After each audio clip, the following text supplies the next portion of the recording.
แซ่บๆพี่น้องเอ้ยปิงกระหอบทาเป็นนัวเกลือ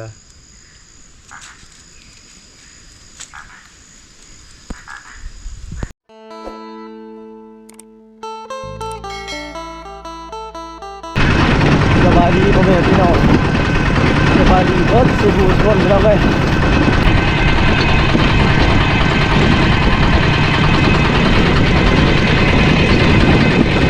มื้อนี้มาลองรถไถใหม่สิพาพี่น้องไปหากิน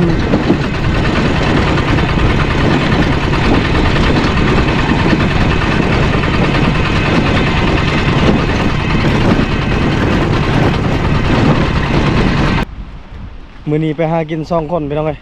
ไปกับแม่พิมพ์ว่าสิออกป่านำกันกลับมาเฮียงรอบก่อนพอดีเครื่องเล่นหากับแป้งแล้วมื้อวานพี่น้องเอ้ยแล้วก็มื้อนี้สิไปเลย โอ้ยยังบ่ค่อยสบายปานใดขอแหบหน่อยนึง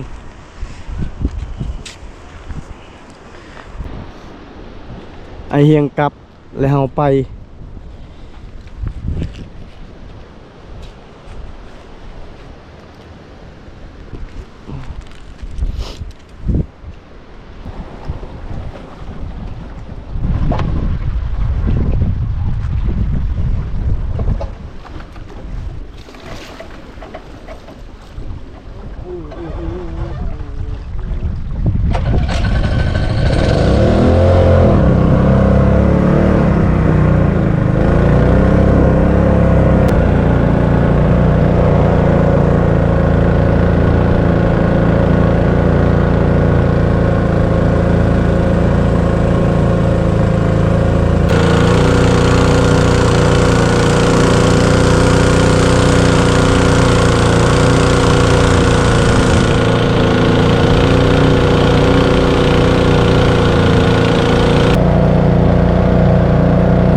พอดีจอดเรือปะแล้วพี่น้องเอ้ยย่างต่ออีกประมาณ300 เมตรประมาณนี้เครื่องแต่ละคนนี่โอ้พี่น้องเอ้ย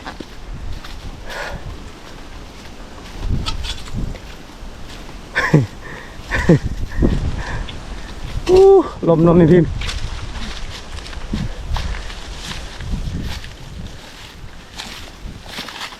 มาเปลี่ยนบรรยากาศอยู่ป่าอยู่ดงถ้าว่ากลับบ่ได้เราก็นอน3 คืน 4 คืนเนื่องจากลมไก่พี่น้องเวียดนามกำลังกะเกี่ยมกินกุด ไป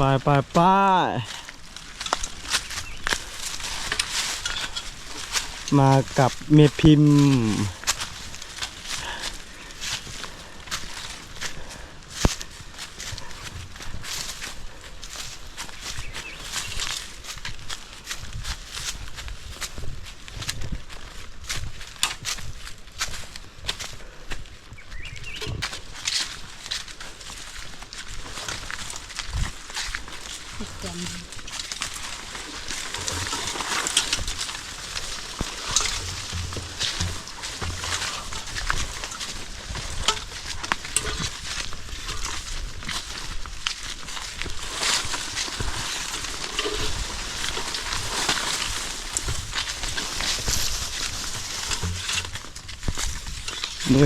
เมื่อย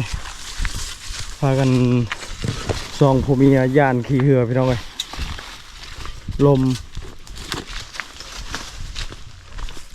เหือน้อยเหือใหญ่ก็ยังย่านลมยังบ่หยุดบ่เศร้าเริ่มพี่น้องเวียดนามกินกุดแห้งเต็กเลยลม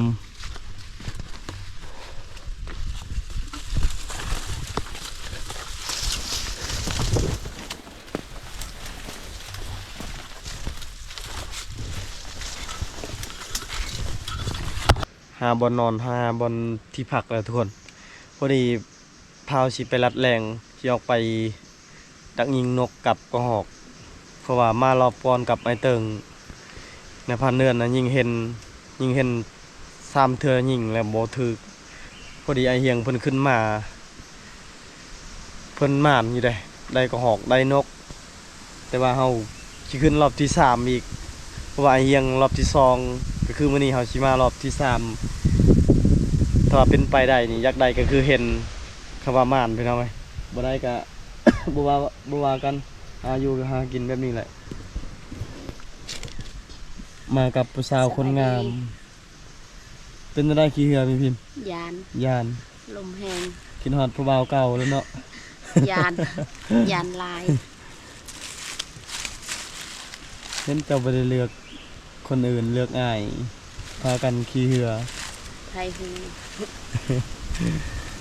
มื้อนี้แม่พิมพ์ เรือก็อยู่ได้ ปะให้ลูกหน่อย3คนถ้าพิมพ์ไอ้กันยาคิมมี่อยู่นำเฮือนหญ้าเฮือนปูพาแม่พิมพ์ไปหากินขาดบ่ได้ก็คือซื้อไข่ซื้อนางเข็มนางยังแบบให้ลูกกินบ่ไหว้กับค่าใช้จ่ายอยู่เฮือนพี่น้องค่าอยู่ค่ากินค่าพอกค่าไผทุกสิ่งทุกอย่างมันก็แพงมื้อนี้สิพาหาอยู่หากินหานกหาหอกเพื่อได้มาฝากให้ลูกน้อยไปกินละเครื่องสิไปช่องคนเลยพี่น้องเอ้ย ให้แม่พิมพ์อยู่นี่บ่กล้าอยู่อีกเพราะว่า แล้วก็อยู่ ครั้งแรกในชีวิตแม่พิมพ์ว่า อยู่ใน นอนห้วย มันเป็นซอยห้วยใหญ่แคมเซ่น่ะโอเคอยู่ก็คือเฮานอนมื้อนี้นอนมีแต่ต้นไม้ใหญ่ๆเลย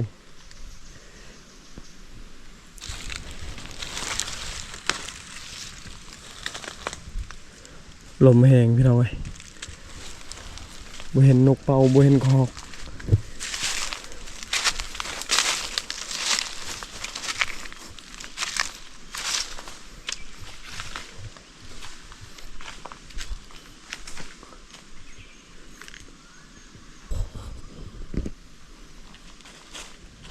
อยู่นี่แหละยิงเห็นมื้อนั้นนะคุณยิงเห็นนะบ่ถึก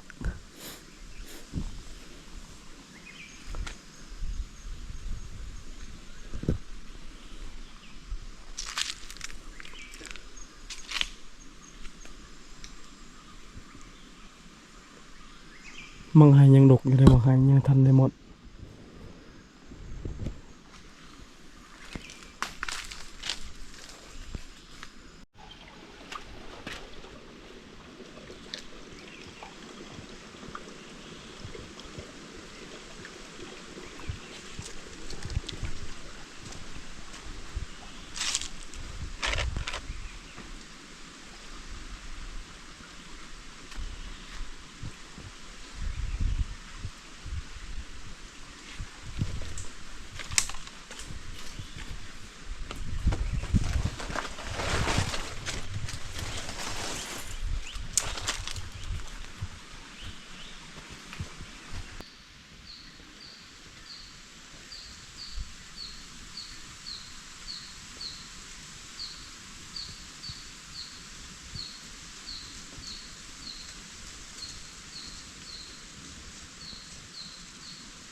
ยาบาดเลย เก็บเครื่องเก็บของพี่น้องเอ้ยพอดีได้ก็หอบซองเนาะแม่พิมพ์ แม่น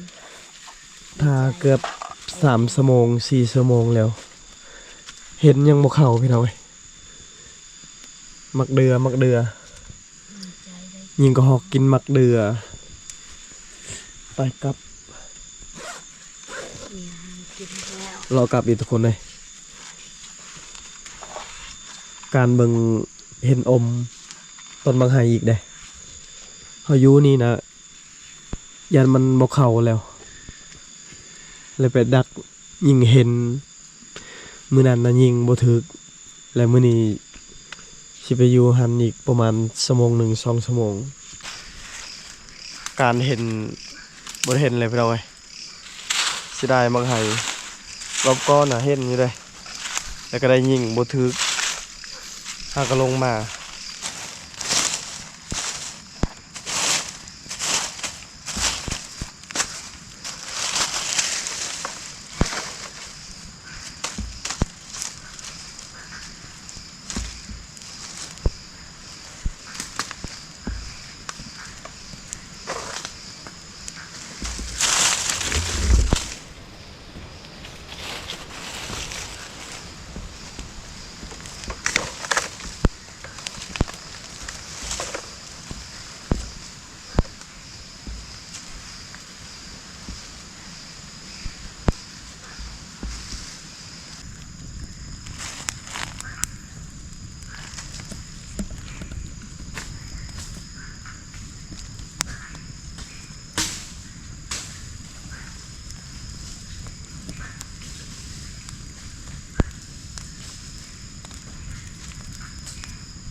ยังบ่ทันได้กินข้าวพี่น้องเอ้ยนึ่งข้าวก่อนให้แม่พิมพ์เผากระหอกและปิ้งกระหอก2ผัวเมียบ่ค่อยสบายปานใดทุกคนเลยเป็นหวัดเป็นไอสิได้บ่มีคลิปลงก็เลยมาป่าคันบ่นี่อู้ยไปบ่ได้อยู่เฮือนก็นอนบ่หลับ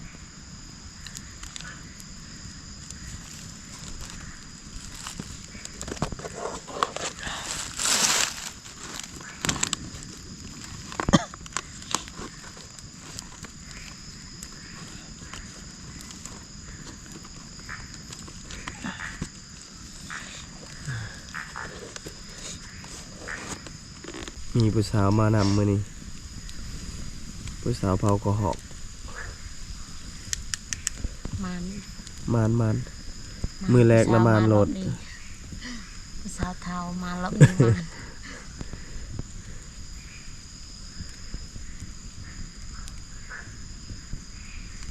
เห็นน้ำบ่เขาคันบ่ดักยิงนะคักอยู่เด้ลมก็ยามเป็นน้ำลมนั่นแหละ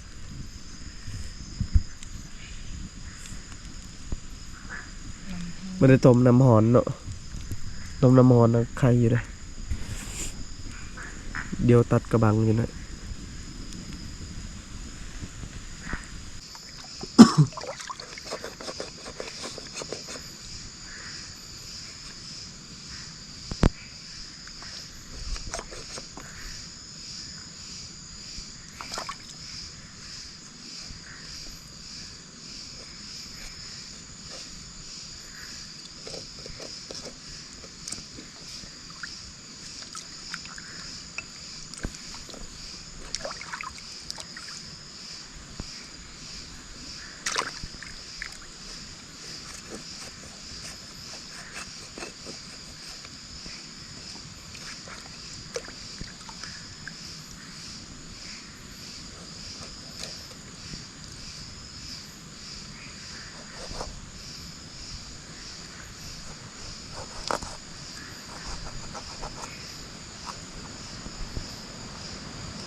แซ่บๆพี่น้องเอ้ยปิงกระหอ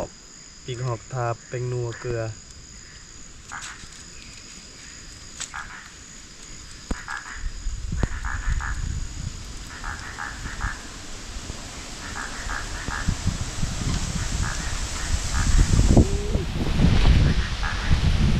ลมบ่หยุดบ่เศร้าเลยลมเมื่อวานนะฮอน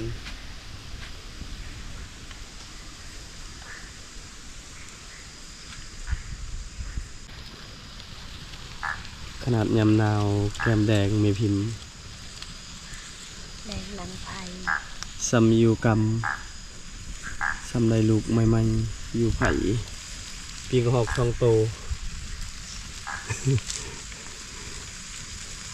ปีกระหอก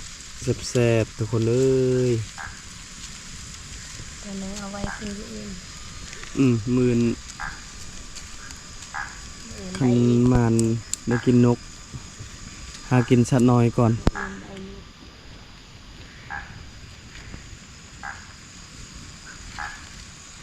ได้นกแล้วก็ได้พานมารอบนี้ สมใจได้กินอาหารสดๆแล้ว ปกติปิงแล้วก็เมื่อพักไม่พิมพ์เมื่อพักลูกๆมื้อนี้เพิ่นได้กินของสดๆจากไผ่และบาบนำมื้อนี้ จักน้อยทำแล้วนะครับ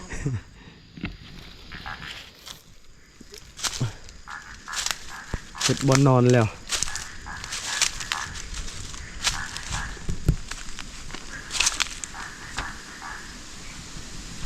นอนเต็นคือเก่าเอาเปมาพี่น้องบ่ไหว้มันหนาว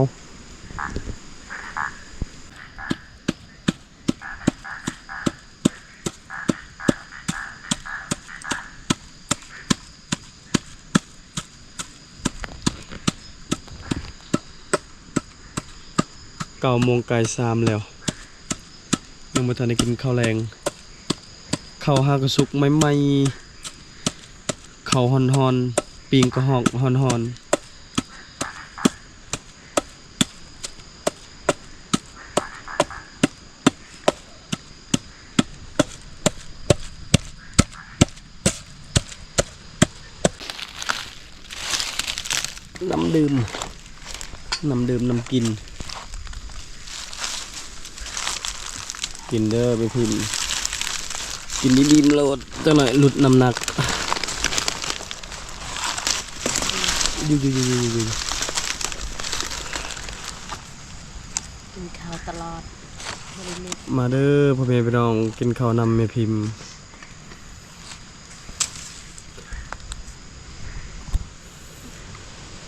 แม่พิมพ์ในข้าวปลาเดือนใหม่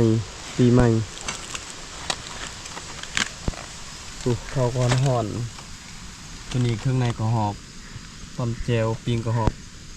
กิน15,000อีก เบิ่งสิให้เจ้าทินก่อนทุกคนกินข้าว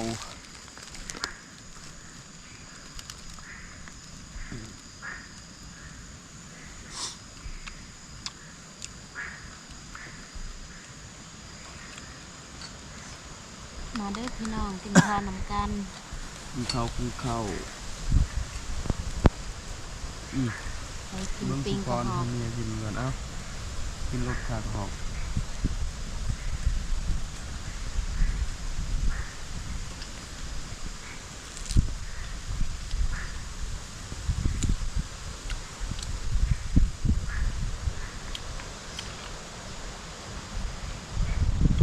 กินข้าวไปแล้วก็แซ่บ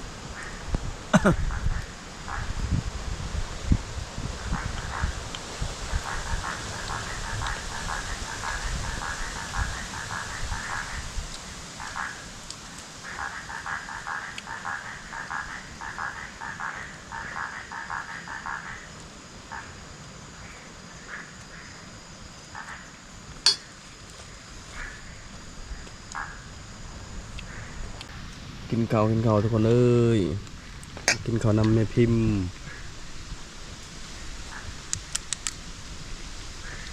แซ่บบ่แม่พิมพ์ แซ่บ เพิ่นเอาขารถนี่ปิ้งกระหอก เมนูธรรมชาติ แจ่วก็แซ่บกินแต่แจ่วก็โอเคแล้วข้างในกินเพื่อผู้บ่าวให้ผู้บ่าวเก่าเบิ่ง บ่มีผู้บ่าวเก่า มีแต่ผู้บ่าวใหม่ มีแต่คนเดียวนี่ละ ผู้บ่าวเก่าอิจฉาเลย มีแต่ผู้บ่าวใหม่เท่า ได้ผัวคนดุได้ผัวพาเมียออกไปหากินจังน่ะผู้บ่าวเก่าน่ะอิจฉากินข้าวพี่น้องเอ้ยกินข้าวแล้วก็สิไปจอบเบิ่งมังไห้จอบเบิ่งเห็นยานมันเข้าอะนะเพราะว่าหันลงมาน่ะบ่เห็นประมาณ 7 โมงกับ 8 โมงน่ะบ่เห็นพอดีกินข้าวอิ่ม 9 โมง 10 โมงสิออกไปจอบเบิ่งยานมันเข้ากินข้าวก่อนขออนุญาตกินข้าวก่อนเด้อกินข้าวสิไปการอีกได้มาแต่ไปการแล้วอาบน้ำนอนไผบ่อาบน้ำนอนนอกเลยผู้นอนกองไผ ๆแมว ไปปานนี้อิ่มแล้วกินข้าว อิ่ม ผู้ไป มา ตัวใด หนึ่ง ต้องเยอะ นะ ไปจอบเบิ่งเห็นกินบางไห้ก่อนกองไฟเป็นฐานไปเดินสิไปก่อน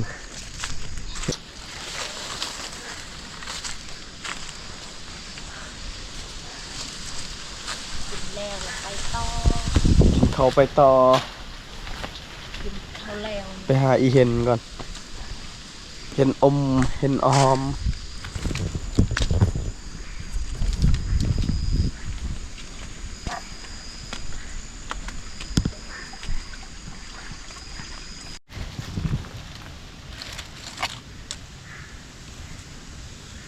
บ่เห็นพี่น้องเอ้ยสิได้มังให้เม็ดใหญ่ๆเห็นน้ำบ่เข้า